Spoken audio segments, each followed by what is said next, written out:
L'apôtre Paul nous explique dans Éphésiens au chapitre 2, le verset 20 et 21 pour voir, parce que nous sommes dans ce temps où nous devons comprendre sur quoi, quel est notre fondement, le fondement de notre vie chrétienne, de notre foi, à cause des dérives, des hérésies, voilà, donc à cause des tentations du diable, et ainsi de suite. Il dit au verset 20, vous avez été édifiés sur le fondement. Le vous là, c'est-à-dire nous les croyants, nous qui avons librement cru en Jésus-Christ, librement cru avec joie en Jésus-Christ, vous avez été édifiés sur le fondement des apôtres et des prophètes.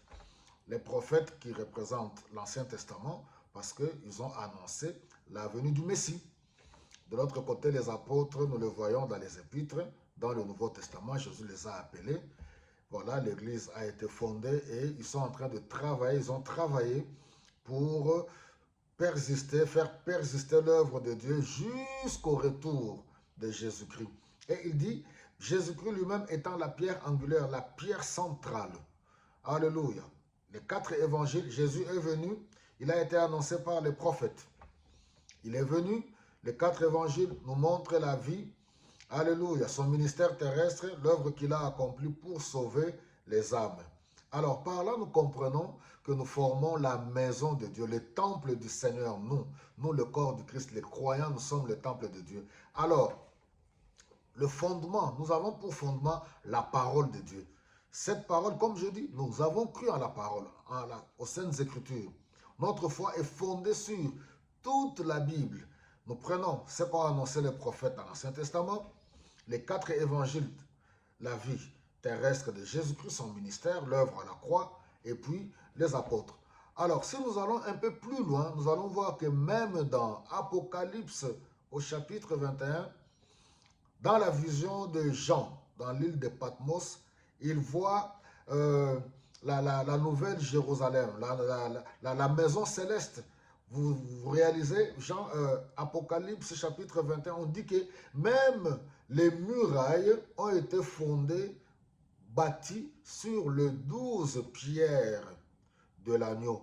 Sur chacune de ces pierres, il y a le nom des 12 apôtres.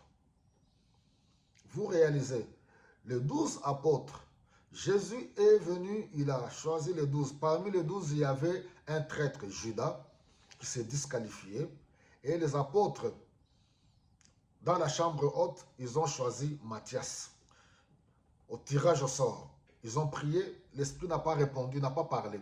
Est-ce que Dieu avait-il répondu ou pas? Mais on nous dit qu'ils ont prié, Dieu n'avait rien dit, ils ont choisi, ils ont tiré au sort Matthias. Et on verra que Matthias, on ne parle pas de lui.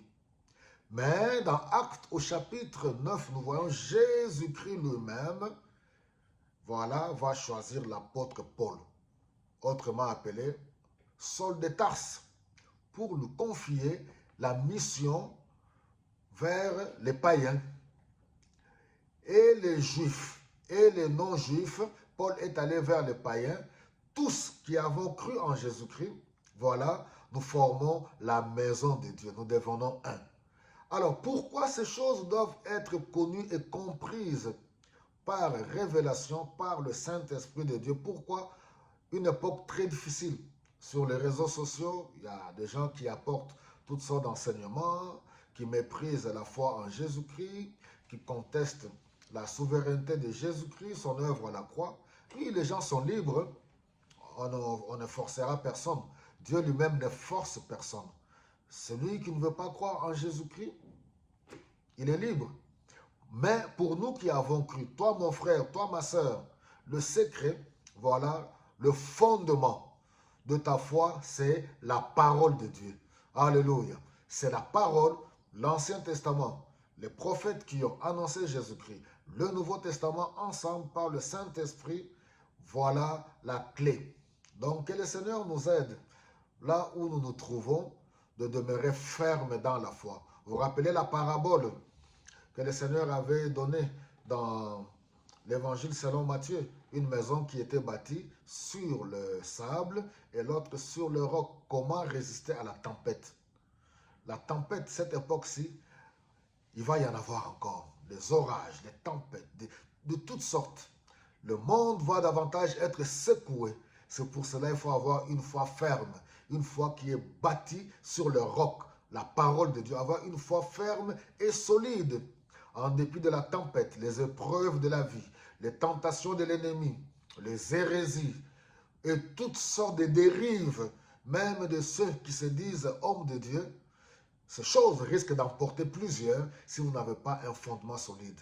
Rempli du Saint-Esprit, que le Seigneur vous bénisse abondamment.